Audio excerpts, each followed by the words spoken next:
Welcome to Cinema Gulp, I'm Ben, and on Thanksgiving I felt compelled to talk about planes, trains, and automobiles.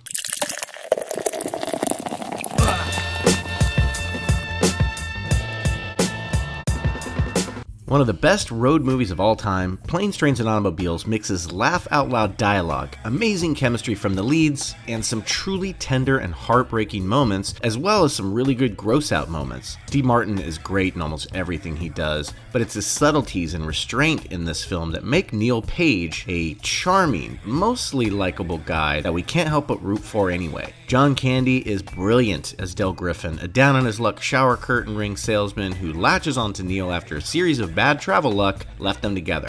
You know something? It makes you look a little older, too. I mean, not just a little bit. You could pass for 18 or 19.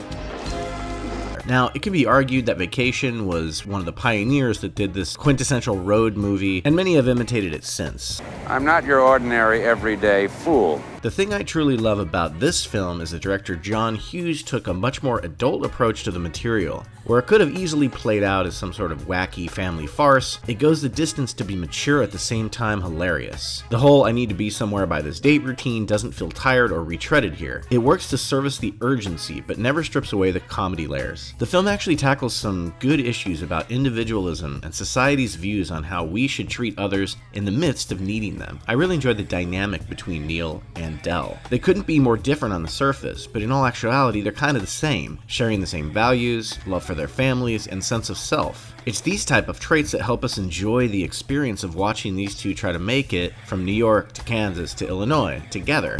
When I was younger, just a bad little kid, my mama noticed funny things I did. It also helps us that both of these men have mostly developed arcs by movie's end. The two actors just play so well off each other, John Candy clearly being the louder one.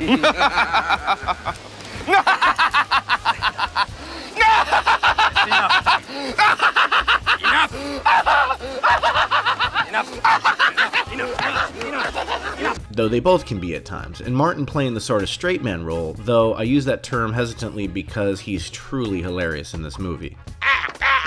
I do believe that in 1987, PT&A is truly ahead of its time. Sure, there's some goofy 80s fashion. The digital score composed by Ira Newborn is really funny in its own right and adds so much extra flair and joy to the film.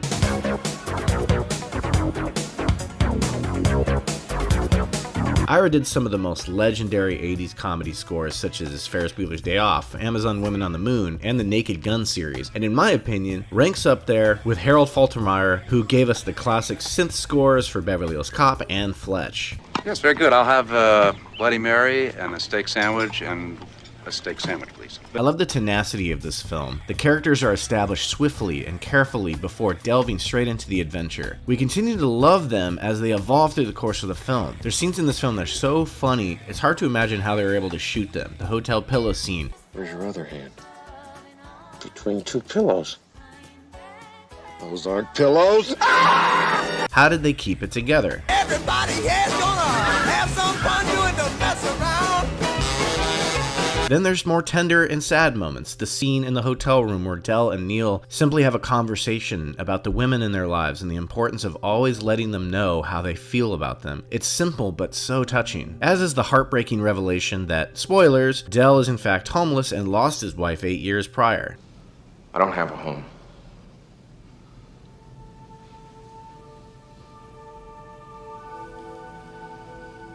Marie's been dead for 8 years.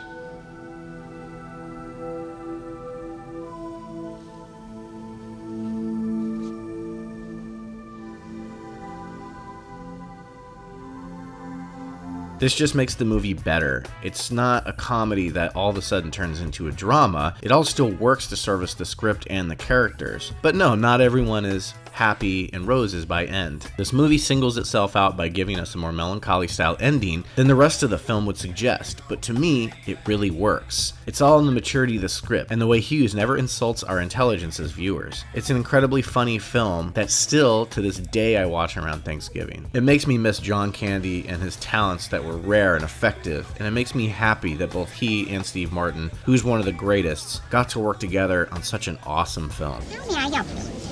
You can start by wiping that fucking dumbass smile off your rosy fucking cheeks. And you can give me a fucking automobile. A fucking Datsun, a fucking Toyota, a fucking Mustang, a fucking Buick, 4 fucking wheels and a seat. I really don't care for the way you're speaking to me. And I really don't care for the way your company left me in the middle of fucking nowhere with fucking keys to a fucking car that isn't fucking there.